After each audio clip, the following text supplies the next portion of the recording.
वज़ीर-ए-आज़म कहते हैं कि मुल्क विकसित भारत की राह पे है। मैं कहना चाहता हूं कि ये उस वक्त तक मुमकिन नहीं है जब तक इस मुल्क की 80 करोड़ आवाम फ्री राशन के बगैर जिंदा नहीं रह सकती। विकसित भारत उस वक्त तक मुमकिन नहीं है सर जब हमारे देश की लड़कियां न्यूट्रिशन और तालीमी मौके उनको बच्चों की तरह नहीं मिल जाते। सर विकसित भारत उस वक्त तक मुमकिन नहीं है जब हमारे मुल्क के बच्चों को जो पढ़ना नहीं आता, प्रॉपर सेंटेंस नहीं लिख सकते। सर विकसित भारत उस वक्त तक मुमकिन नहीं है जब इस देश की बहुत बड़ी आबादी गरीब है, एब्जेक्ट पॉवर्टी में है। विकसित भारत इस वक्त तक मुमकिन नहीं है सर जब देश के 15% मुसलमानों को तालीम से, रोजगार से, सियासत, इंतजामी और गवर्नेंस से मजहबी तासुब की बुनियाद पर खारिज कर दिया जाता है। सर 2014 से रियल वेजेस में गिरावट आई है या स्टैग्नेशन हुआ है। हर साल 1.3% की कमी हुए, यानी हर साल वतन अजीज के शहरी गरीब होते हैं और बरसर इख्तिदार की जमात की दौलत में इजाफा होता है। 750 उन्होंने अपने नए पार्टी ऑफिस पूरे देश में खोले हैं और एक गरीब को PMAY में बगैर रिश्वत करप्शन के घर नहीं मिलता। सर तनख्वाहों में कमी, गिरावट से सबसे ज्यादा नुकसान मुसलमान, दलित और आदिवासी को है क्योंकि इनमें सबसे ज्यादा गरीब हैं। सर मोदी हुकूमत ने इन तीनों तबकों के खिलाफ ऐलान जंग कर दिया। क्या मन की बात से एक औसत घराने को खाना मिलता है?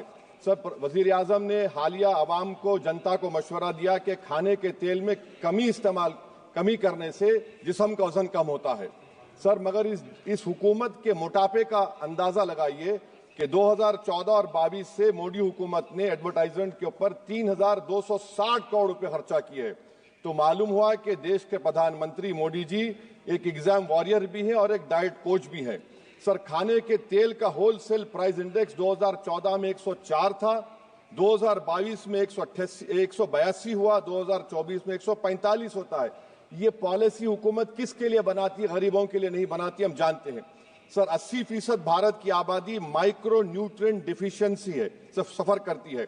हेल्थ के बजट को हम देखें sir, as a percentage of total budget spend and share of GDP इसमें कोई इजाफा नहीं हुआ है सर, बल्कि इसका शेयर 2018-19 से कम है। जब हेल्थ सेस लागू किया गया था, हजारों करोड़ हेल्थ सेस कॉर्पोरेट्स और इनकम टैक्स लोगों ने दिया, हमारे हेल्थ सेक्टर में कोई काम नहीं हो रहा है। सर तालीम पे आ जाइए। इकोनॉमिक सर्वे जो रिसेंटली ले हुआ है इस हाउस में, जिसमें डेटा ये बताता है कि स्कूल रिटेंशन क्लास 1 to 10 63.8 और हायर सेकेंडरी में क्लास 1 to 12 45.6। मतलब यह है कि सर एक 1/3 हमारे बच्चे 10वीं तालीम को मुकम्मल नहीं करेंगे और आधे से ज्यादा 12th की तालीम नामुकम्मल करेंगे। लगता है कि देश के प्रधानमंत्री इनको एग्जाम वॉरियर बनाने का जो नारा लगाते हैं, वो नहीं चाहते कि नौजवान तालीम याफ्ता बने, बल्कि सिर्फ चाहते हैं कि गरीब और मायूस नौजवान उनकी जलसों जनसभाओं में यहाँ शिरकत करें, उनके लिए जिंदाबाद के नारे लगाएं और खुद की जिंदगी और मुस्तकबिल को मुर्दा कर दें।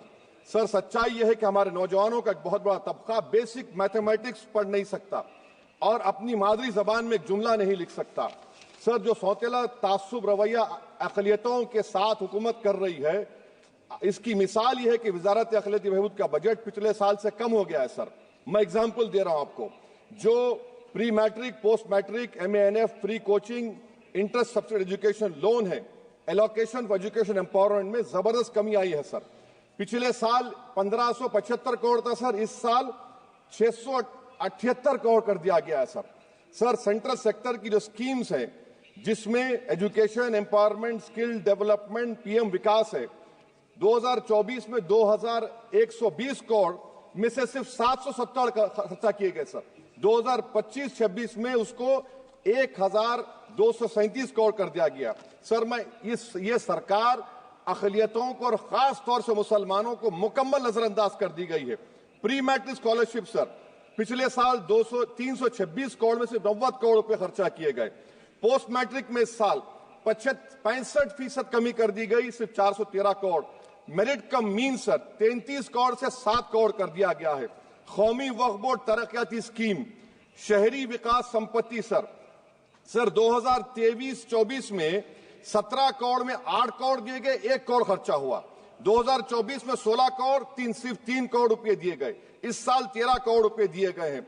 तो इससे अंदाजा होता है कि हुकूमत वक्फ की जायदादों को आमदनी का जरिया नहीं बनाना चाहती, उसको बर्बाद और खत्म करना चाहती है। सर स्किल डेवलपमेंट में हमारी दोहर उस्ताद नई मंजिल बिल्कुल खत्म करके रख दिया। अब टेक्सटाइल इंडस्ट्री बर्बादी के दहाने पे आ गई सर। 2016 तक भारत में सबसे ज्यादा रेडीमेड गारमेंट्स हम एक्सपोर्ट करते थे, आज उसमें 14% कमी आई, बांग्लादेश हमसे आगे चला गया। सर मैं एक मिसाल दे रहा हूं, मालेगांव में पावरलूम इंडस्ट्री में जो रोजगार देते हैं, ना उस पावरलूम इंडस्ट्री के लिए ना उसमें लेबरर के लिए कुछ इस बजट में रखा गया है। RODTEP, ROSCTL में एक्सपोर्ट प्रमोशन की पॉलिसी नहीं बनाई गई। ग्रुप इंश्योरेंस और GIS को क्यों बंद किया गया इन पावरलूम इंडस्ट्री के लिए?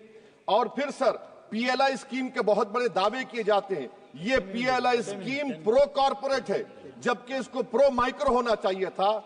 मालेगांव की पावरलूम इंडस्ट्री के लिए इंफ्रास्ट्रक्चर डेवलपमेंट है। ये तासुब और सौतेला सुलूक मालेगांव पावरलूम और ये इंडस्ट्री से कब तक चलेगा? सर डेडलाइन, मोदी जी ये गवर्नमेंट डेडलाइन देती है। मेक इन इंडिया का वादा था सर, 100 मिलियन जॉब्स, 12 से 14% ग्रोथ। हकीकत क्या है सर? सिर्फ 6% ग्रोथ है। मैन्युफैक्चरिंग एम्प्लॉयमेंट में सर 12.6 2011-12 में था, वो गिरकर 11.4 हो गया 2022-23 में।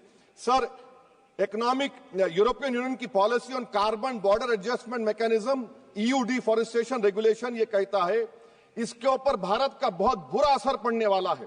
इकोनॉमिक सर्वे ये कहता है कि 9.5 बिलियन एक्सपोर्ट्स में कमी आएगी। क्या पॉलिसी है सरकार की?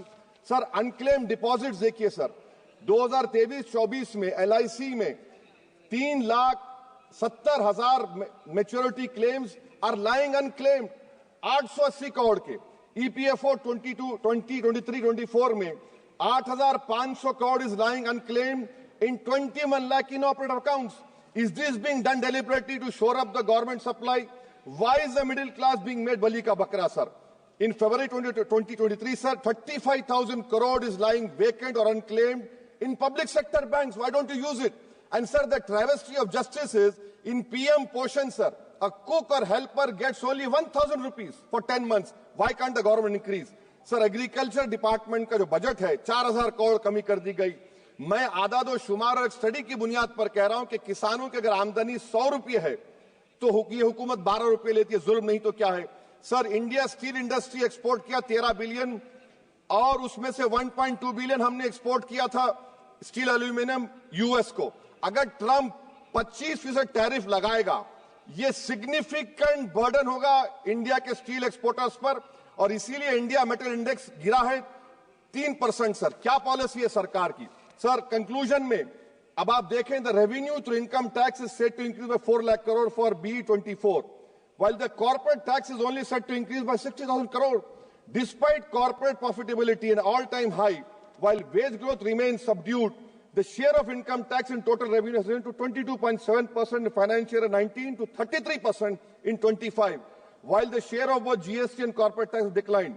This means that it is still the individual taxpayers paying income tax that is funding the government, while corporations get an easy ride, sir. In conclusion, sir, the state I come from, Telangana से मैं आता हूं, तेलंगाना की आवाम ने 8 MP BJP को दिए। एक project आप नेशनल प्रोजेक्ट नहीं कर सकते, पालमारू इरिगेशन प्रोजेक्ट को नेशनल प्रोजेक्ट नहीं बनाते, गोदावरी के पानी को लाने का प्रोजेक्ट आप नहीं देते, मेट्रो को नहीं देते, एक स्टील बायारा, मेरे 8 MP आपके जीत के गए।